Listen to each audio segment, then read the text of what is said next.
Hello friends, this is SP Singh and welcome to Smarter Everyday. Dear friends, बहुत ही important topic जो हम लोग discuss करने वाले हैं आज वो है हमारा पावलोव का क्लासिकल अनुबंधन सिद्धांत।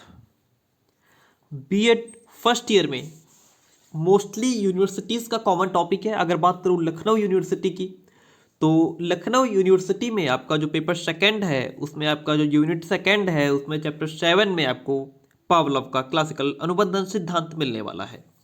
ठीक है, पूरी कहानी इससे पहले जो आज हमने थॉर्नडाइक पढ़ा था, थॉर्नडाइक में क्या था, एक जो कहानी थी वो एक बिल्ली के इर्द गिर्द घूम रही थी, है ना। लेकिन यहाँ पे जो पावलोव है वो कहानी यहाँ पे घूमती है, इस कुत्ते के आगे पीछे घूमती है, इर्द गिर्द घूमती है।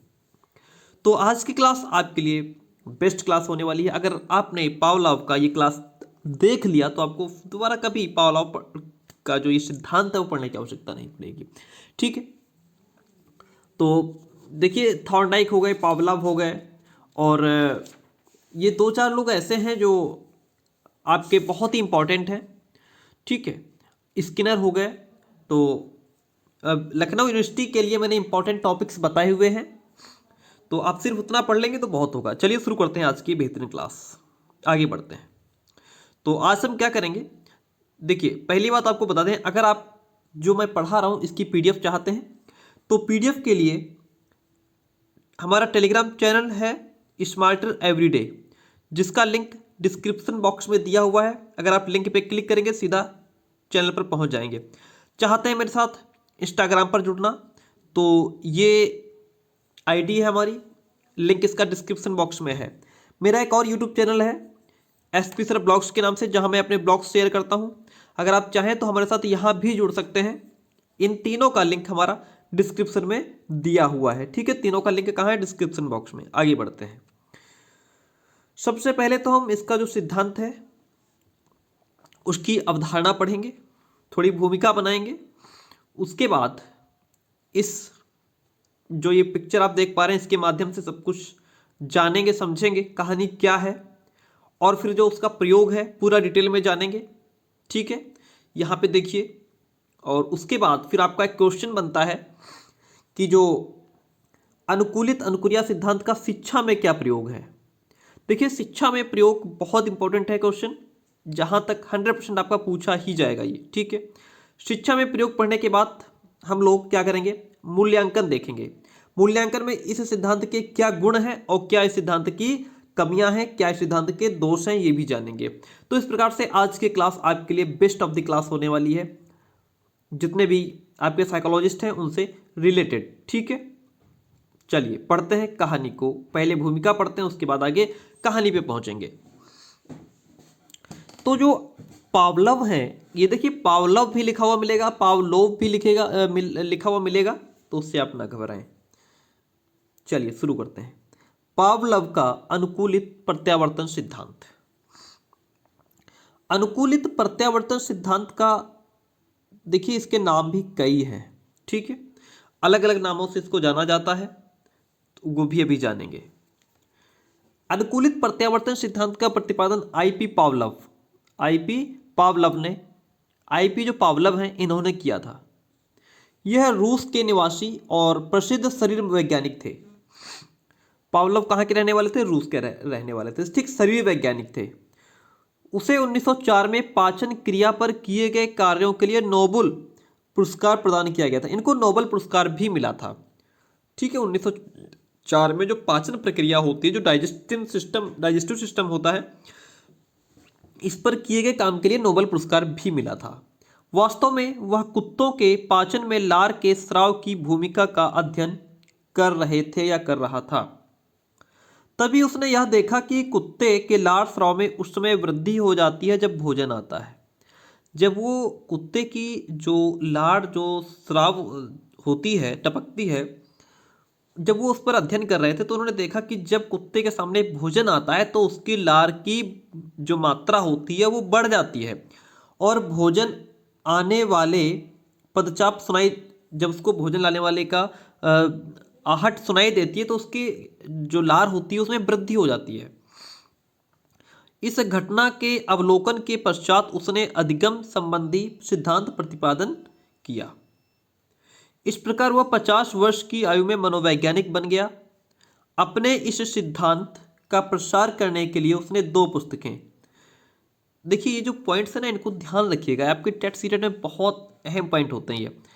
कंडीशनड रिफ्लेक्सेस और लेक्चर्स ऑफ कंडीशंस मेरे पास में सामने रखी है, 1 2 3 4 4 और एक, हाँ 5 बुक्स रखी है मेरे सामने खुली हुई, जहां से मैंने पावलोव को देखा है। तो जहां से इजी मिला है मुझे, मैं वहां से आपको प्रोवाइड करा रहा हूं। मेरा कंटेंट आप एक जगह कहीं नहीं ढूंढ सकते, अलग अलग जगह से मैं उसको कलेक्ट करके फिर आपको प्रोवाइड कराता हूं। प्रकाशित की गई थी। इस सिद्धांत को संबद्ध प्रत्यावर्तन, संबंध प्रतिक्रिया, अनुकूलित अनुक्रिया आदि नामों से जाना जाता है। कई नाम है इसके, ठीक है। शास्त्रीय अनुबंधन सिद्धांत भी कहते हैं, संबद्ध प्रत्यावर्तन या सहज क्रिया द्वारा सीखना भी कहते हैं, पावलोव का क्लासिकल अनुबंधन सिद्धांत भी कहते हैं, ठीक है। किंतु पावलोव द्वारा दिए किए गए कुत्ते पर प्रयोग के उदाहरण पर आधारित सिद्धांत को शास्त्रीय अनुकूलन सिद्धांत का नाम दिया गया है, ठीक है। और इस सिद्धांत के स्वरूप का आधार पर इसे अनुक्रियात्मक अनुबंधन सिद्धांत का नाम दिया गया है, ठीक है। चलिए अब बढ़ते हैं आगे। तो ये कहानी है, इसमें क्या होता है, ये जो पिक्चर आप देख पा रहे हैं, ये पिक्चर बनी हुई है, इसमें क्या होता है कि एक बॉक्स होता है लकड़ी का, जिसमें कुत्ते को बांध दिया जाता है और फिर घंटी बजाई जाती है। और पहले कुत्ते को बिना घंटी के भोजन दिया जाता है, फिर घंटी बजाई जाती है, खाना नहीं दिया जाता है। उसके बाद घंटी और खाना दोनों साथ में उसको दिए जाते हैं, यानी घंटी बजती है, खाना आ जाता है, फिर केवल घंटी बजती है, खाना नहीं दिया जाता है, कुत्ता लार टपकाता है। तो ये सब प्रोसेस है, अभी इसको हम पढ़ेंगे, ठीक है। आप अच्छी तरीके से कहानी को समझ लेंगे। देखिए, चलिए, पावलोव द्वारा किया गया कुत्ते पर प्रयोग, ठीक है। चलिए, पावलोव ने अपने प्रयोग के लिए लकड़ी का एक ऐसा उपकरण तैयार किया जिसमें कुत्ते को खड़ा किया जा सके। उन्होंने लकड़ी का एक ऐसा स्ट्रक्चर बनाया जिसमें कुत्ते को खड़ा किया जा सके, ठीक है। आपने देखा अभी, कुत्ते के लिए इस प्रकार की व्यवस्था की गई थी कि आवश्यकता पड़ने पर एक निश्चित समय और अवधि के लिए कुत्ते के सामने भोजन लाया जा सके। और एक ऐसा सिस्टम तैयार किया गया था जिससे एक निश्चित समय पर कुत्ते के सामने भोजन लाया जाए, ठीक है। और इस उपकरण में क्या था कि घंटी बजाने और भोजन प्रस्तुत करने के लिए त्वरित बटनों का प्रबंधन किया गया था। बटन दबाओगे खाना आ जाएगा, बटन दबाओगे घंटी बजेगी, इस प्रकार से। चूंकि पावलोव जो था वो एक शरीर वैज्ञानिक था, तो उसने क्या किया कि कुत्ते के गले में क्या किया, ऑपरेशन करके जहां से लार टपकती है वहां एक नली लगा दी, जिससे कुत्ते की जो लार है वो उचित स्थान पर रखे एक बीकर में एकत्रित की जा सके, इकट्ठा की जा सके, देखा जा सके कि कितनी लार किस टाइम निकलती है। यह संपूर्ण उपकरण एक ध्वनि अवरोधी कक्ष में रखा गया और कुत्ते को उसमें खड़ा कर दिया गया, ठीक है। इतनी बात समझ आ गई। परीक्षण के लिए क्या हुआ कि कुत्ते को पहले एक निश्चित समय पर भोजन का बटन दबाकर भोजन दिया गया। एक निश्चित समय पर पहले उसको भोजन दे दिया गया कुत्ते को, ठीक है। जब भोजन सामने आया तो कुत्ते की लार टपकने लगी। भोजन सामने आते ही कुत्ते की लार टपकने लगी। और इस सिचुएशन में भोजन ने कुत्ते के लिए एक स्वाभाविक उद्दीपक का काम किया। यहां से बात को समझिएगा, जब कुत्ते के सामने भोजन आता है तो उसकी लार निकलने लगती है, और इस सिचुएशन में भोजन ने कुत्ते के लिए क्या काम किया, स्वाभाविक उद्दीपक का। और लार आना उसकी स्वाभाविक अनुक्रिया या स्वाभाविक क्रिया थी, ठीक है। चलिए आगे बढ़ते हैं। फिर अगले चरण में क्या हुआ कि दूसरे दिन पावलोव ने केवल घंटी का बटन दबाया। घंटी की आवाज सुनकर कुत्ते ने कान तो खड़े किए किंतु लार नहीं निकली। अगले दिन क्या हुआ, ठीक समय पर घंटी बजाई गई, कुत्ते को खाना नहीं दिया गया। जब घंटी बजी तो कुत्ते ने कान खड़े कर लिए, चौकन्ना हो गया कुत्ता एकदम से। इस कंडीशन में घंटी की ध्वनि लार टपकाने वाली क्रिया के लिए अस्वाभाविक उद्दीपन हुआ, अतः लार नहीं निकली, ठीक है। तीसरे दिन पावलोव ने घंटी का बटन दबाने के तत्काल बाद भोजन का बटन भी दबा दिया। फिर क्या हुआ कि जब घंटी का बटन दबा, घंटी बजी, तुरंत खाने का बटन दबा दिया गया, यानी खाना भी आ गया। घंटी के साथ खाना आया। तीसरे दिन क्या हुआ, पहले क्या हुआ, खाली भोजन दिया गया। दूसरे दिन केवल घंटी बजाई गई, कुछ नहीं हुआ। तीसरे दिन घंटी के साथ भोजन दिया गया। ठीक है, इस प्रकार घंटी की ध्वनि तथा भोजन की प्रस्तुति दोनों क्रियाएं कुत्ते के सामने साथ साथ हुई।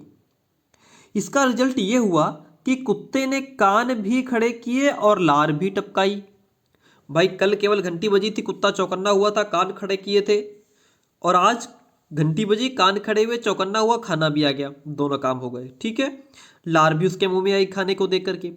पावलोव ने घंटी तथा भोजन दोनों के बटन एक साथ दबाने की क्रिया को कई दिन तक दोहराया। अब कई दिन तक क्या चला प्रोसेस, घंटी बजी खाना आ गया, घंटी बजी खाना आया, ये कई दिन तक चलता रहा। ठीक है, घंटी बजने पर खाना आ जाता था। फिर देखा कि कुछ दिनों बाद भोजन सामने लाए बिना भी घंटी बजते ही कुत्ते की लार निकलने लगी, क्योंकि कुत्ता समझने लगा कि अब तो घंटी बजेगी, घंटी बजी है खाना आ गया, घंटी बजी है खाना आ गया। फिर क्या हुआ, घंटी तो बजी लेकिन खाना नहीं आया, लेकिन उसके दिमाग में तो आ गया ना खाना, कि अब घंटी बजी है तो खाना डेफिनेटली खाना आएगा। तो घंटी बजने पर उसके मुंह में लार आ जाना क्या था, स्वाभाविक था, है ना। तो उसके जो कुत्ता था, घंटी बजी, उसके मुंह में लार आ गई।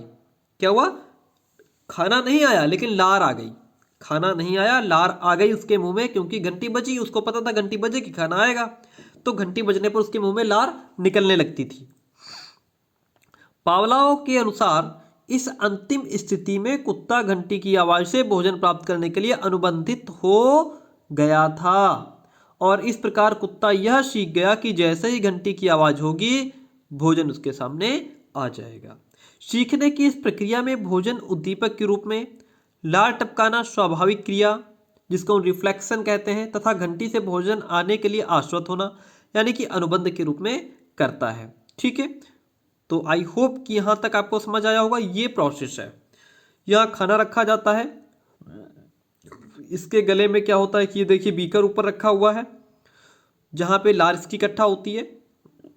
आगे बढ़ते हैं, जो प्रानुकूलित अनुक्रिया से आप क्या समझते हैं, या संबद्ध प्रतिक्रिया सिद्धांत की विशेषताएं बताइए। क्वेश्चन घुमा करके पूछ सकता है, आप उसको समझने का प्रयास करेंगे। देखिए,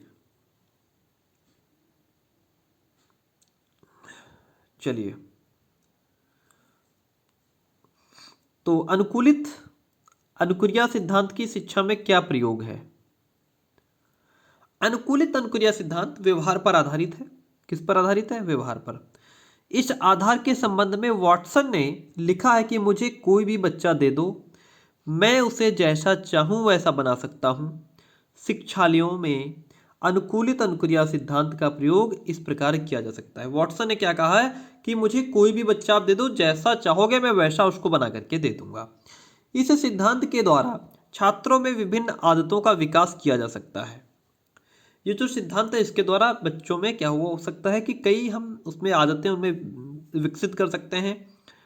कोई भी कार्य बार बार करने से आदत बन जाती है ना। डेफिनेटली सीधी सी बात है, कोई भी काम अगर बार बार करें तो हमारी हैबिट बन जाती है। इस सिद्धांत के शैक्षिक महत्व के संबंध में पावलोव ने लिखा है कि प्रशिक्षण पर आधारित भिन्न भिन्न प्रकार की आदतें शिक्षा एवं अन्य अनुशासन अनुकूलित अनुक्रिया की श्रृंखला के अलावा और कुछ भी नहीं है। ठीक है, और ये जो सिद्धांत है बालकों में विभिन्न प्रकार की अभिवृत्तियों का विकास करता है। बालकों को अक्षर ज्ञान कराने और शब्दों का अर्थ सिखाने के लिए भी इस सिद्धांत का प्रयोग किया जा सकता है। और ये कैसे हो सकता है, प्रैक्टिस से, अभ्यास से। यह सिद्धांत शिक्षण अधिगम की प्रक्रिया में अभ्यास के महत्व पर बल देता है।